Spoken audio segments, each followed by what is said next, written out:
A noite caiu sobre Seul com uma estranheza incomum, como se a cidade inteira prendesse o fôlego diante de algo que estava prestes a emergir das sombras.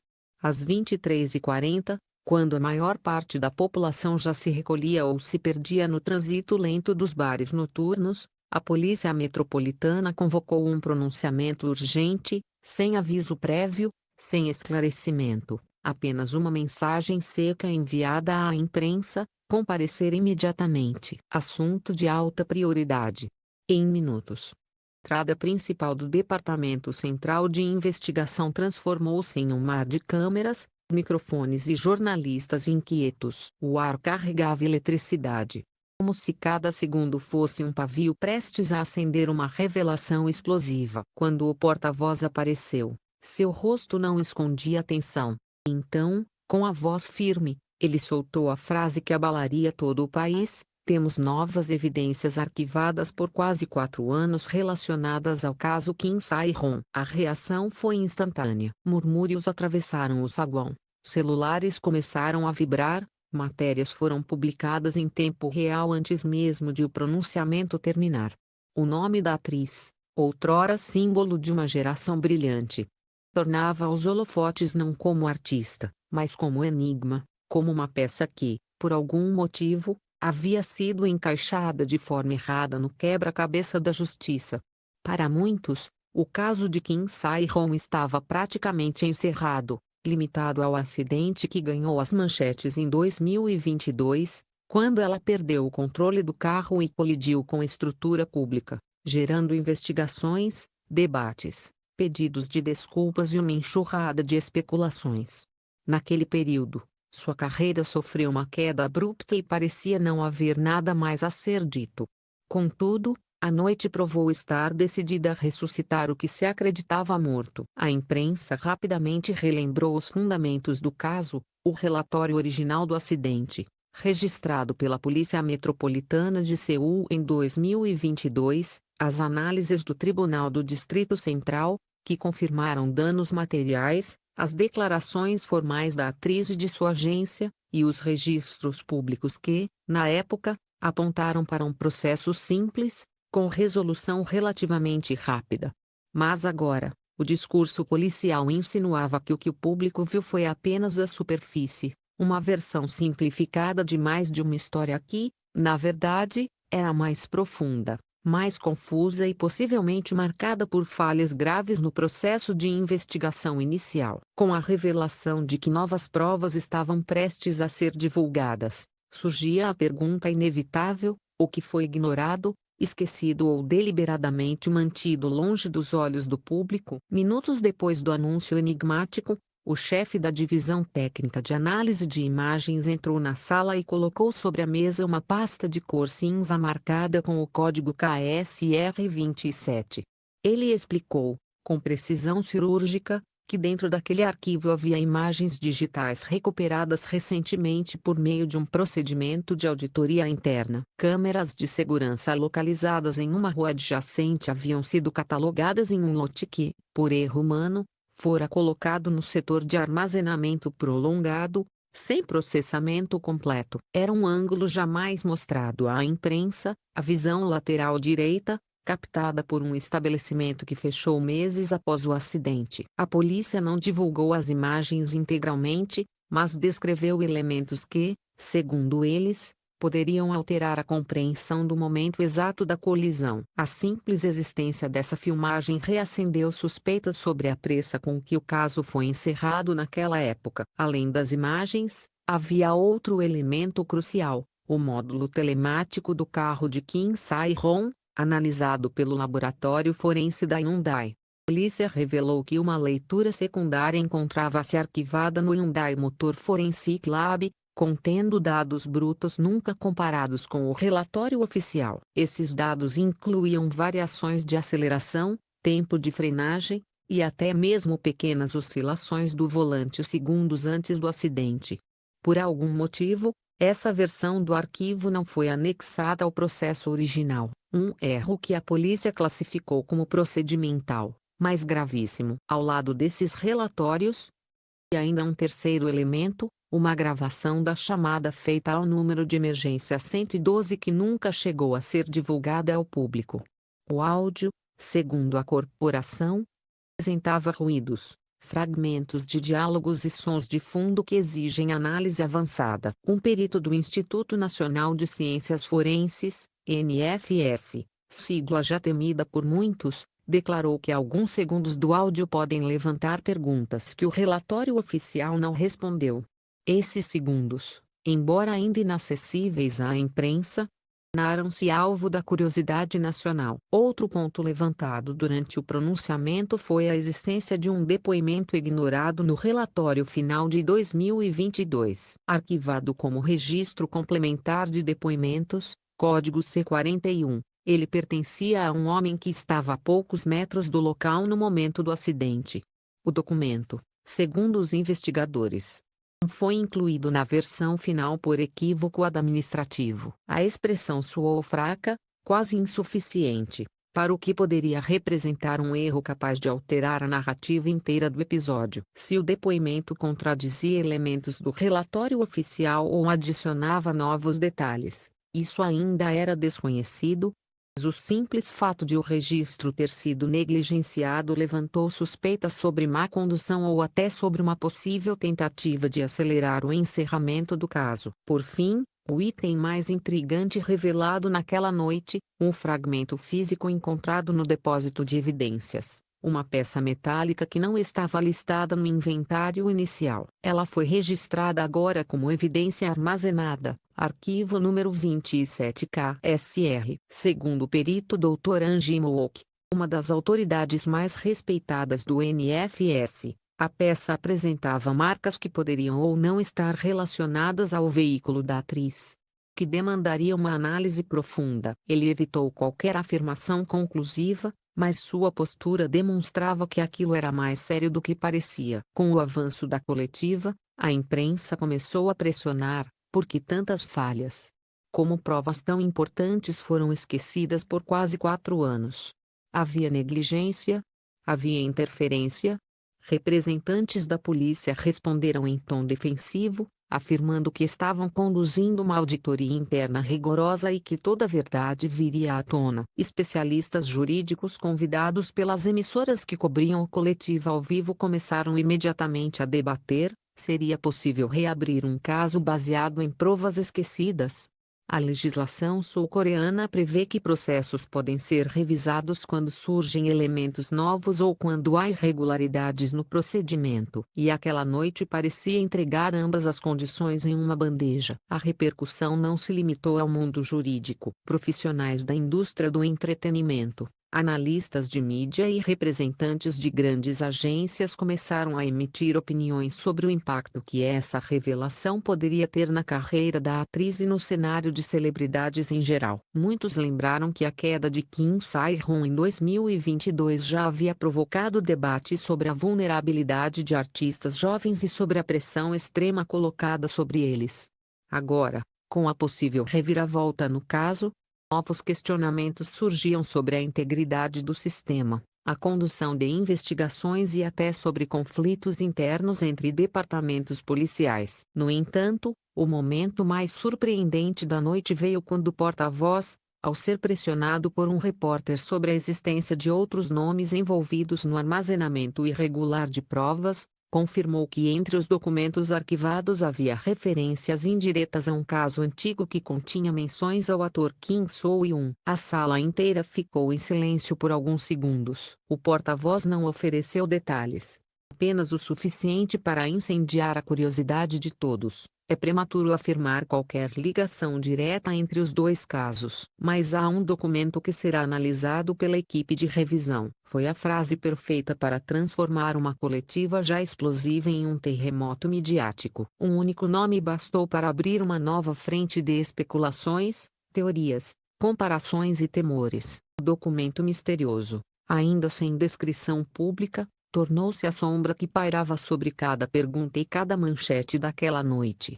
Assim, enquanto as câmeras eram desligadas e os jornalistas começavam a correr para enviar atualizações, uma certeza permanecia: A história não terminava ali. O caso Kim Sai-hong acabara de ser reaberto diante dos olhos da nação, e um elo inesperado surgia no horizonte, apontando para um segundo capítulo ainda mais inquietante. A notícia sobre a possível existência de um documento mencionando indiretamente o nome de Kim So-eun espalhou-se pela mídia com a velocidade de um incêndio descontrolado. Em menos de 40 minutos após a coletiva, número reabrir Kazoo, que já ocupava o topo das tendências em plataformas coreanas e internacionais. Programas de debates alteraram suas pautas às pressas, e jornalistas especializados em assuntos jurídicos começaram a revisar arquivos antigos, buscando qualquer pista que pudesse explicar como um nome tão consagrado do entretenimento sul-coreano surgia no meio de um caso aparentemente desconectado.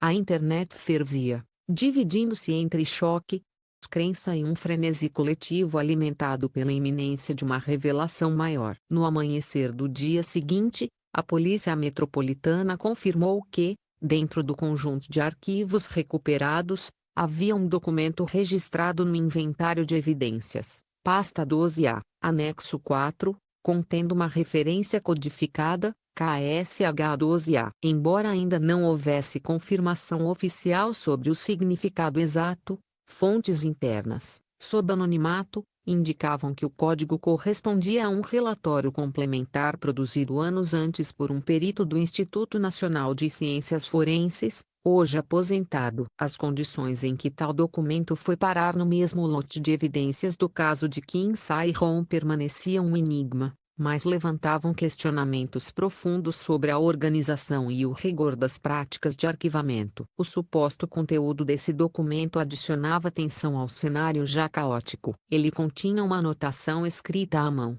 Horário registrado às 0h42, coincidentemente o mesmo horário associado a um incidente antigo envolvendo o ator que, na época, fora rapidamente descartado pela imprensa como especulação sem fundamento. Ninguém imaginou que pudesse existir algum vínculo documental que justificasse uma reavaliação anos depois. A anotação também trazia uma assinatura pertencente a um perito identificado apenas como funcionário número 4471, um profissional cujo histórico, segundo registros públicos, incluía participação em análises de casos sensíveis e de grande repercussão, mas que deixou o Instituto sob circunstâncias pouco claras. A polícia, pressionada por todos os lados, esclareceu que a descoberta daquele documento não significava necessariamente que Kim So-eun estivesse sob investigação. O porta-voz repetiu várias vezes que o processo era sobre a revisão de procedimentos,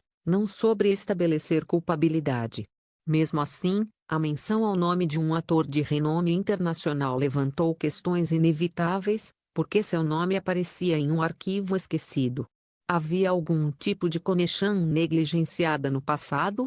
Ou tudo não passava de uma coincidência que ganhou contornos dramáticos apenas pela força do momento? Enquanto isso, especialistas jurídicos começaram a analisar o cenário de forma mais técnica. O professor Lee Yong-taek, da Universidade de Direito de Busan, explicou durante uma entrevista que o sistema jurídico sul-coreano permite a reabertura de processos quando surgem evidências novas, contraditórias ou quando há suspeita de falha processual. Ele destacou que a existência de documentos arquivados erroneamente, especialmente aqueles que deveriam ter sido considerados na avaliação inicial, pode constituir base sólida para a revisão judicial. Contudo, enfatizou que isso não implicava automaticamente em culpa, apenas na necessidade de examinar se o processo original foi conduzido com a devida diligência. Outro especialista, da Associação Coreana de Advogados Criminais, reforçou que a análise deveria ser focada na origem, no propósito e no conteúdo do documento KSH12A, e não no nome que ele continha. Entretanto, a opinião pública raramente seguia pela mesma lógica das ciências jurídicas. A simples menção ao ator desencadeou especulações entre fãs, críticos e analistas de entretenimento. Uns argumentavam que tudo poderia ser parte de um equívoco de registro. Outros acreditavam que havia por trás disso uma trama muito maior, talvez envolvendo disputas internas. ações políticas ou até rivalidades entre departamentos. A indústria do entretenimento sentiu o impacto imediato. Contratos milionários envolvendo séries, filmes e campanhas publicitárias foram temporariamente suspensos enquanto as agências aguardavam esclarecimentos. Representantes de grandes plataformas de streaming, que planejavam lançamentos futuros com Kim So-eun, adotaram uma postura diplomática, afirmando que estavam monitorando a situação com atenção.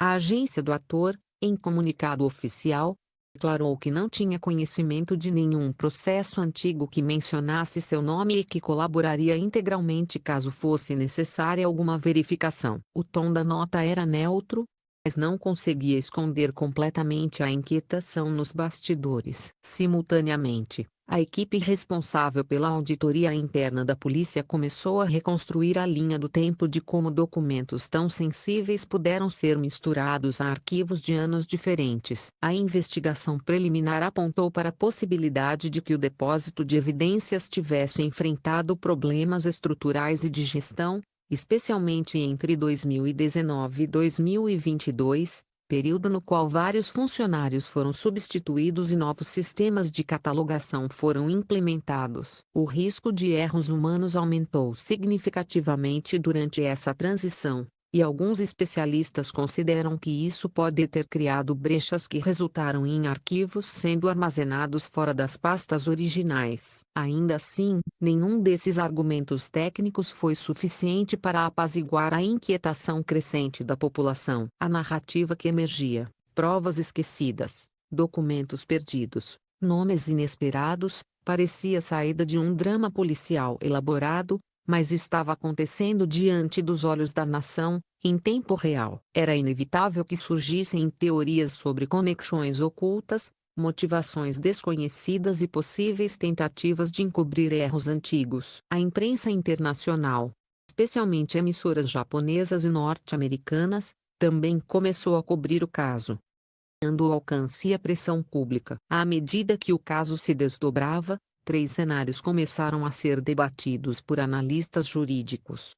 O primeiro, considerado o mais drástico, era a reabertura completa do caso de Kim Sae-ron, incorporando todas as novas evidências descobertas. O segundo seria uma revisão parcial, limitada à análise de falhas processuais e impactos diretos nas conclusões originais. O terceiro cenário, menos provável, mas ainda possível, seria o caso não avançar por falta de elementos definitivos que justificassem a reabertura. A polícia afirmou que nenhuma decisão seria tomada antes de finalizadas todas as análises forenses, o que poderia levar semanas ou até meses. Tanto, um detalhe específico da narrativa começou a ganhar mais atenção: o fato de que a anotação contida no documento KSH-12 correspondia a um horário e local anteriormente associados a rumores que circularam brevemente mais de uma década atrás. Embora esses rumores nunca tenham sido comprovados e tenham sido descartados à época, a existência de um documento oficial contendo informações que coincidem com tais especulações despertou novas ondas de curiosidade e preocupação. Noção de que algo arquivado por tanto tempo poderia voltar à tona, agora associado a investigações de alta repercussão, tornou a situação ainda mais complexa. No final da tarde, quando a cidade começava a mergulhar novamente em sua habitual corrida noturna, um repórter captou uma imagem que rapidamente se tornou simbólica: um funcionário judicial saindo do prédio do Tribunal do Distrito Central carregando uma caixa de documentos lacrada com o selo Revisão Urgente. A imagem de alguém transportando, sob a luz suave do entardecer, um arquivo capaz de alterar o destino de 2 artistas tão conhecidos repercutiu profundamente entre os cidadãos. Era como se a justiça, silenciosa e implacável, estivesse finalmente despertando, revirando camadas de poeira acumulada e exigindo respostas tardias. A história parecia longe de terminar.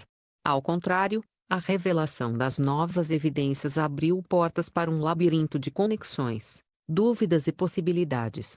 A verdade, até então adormecida em caixas esquecidas, começava a emergir, fragmento por fragmento. E enquanto o público aguardava ansiosamente pelos próximos passos, uma certeza permanecia: Com os arquivos antigos finalmente falando, nenhuma história seria igual à que conhecíamos antes.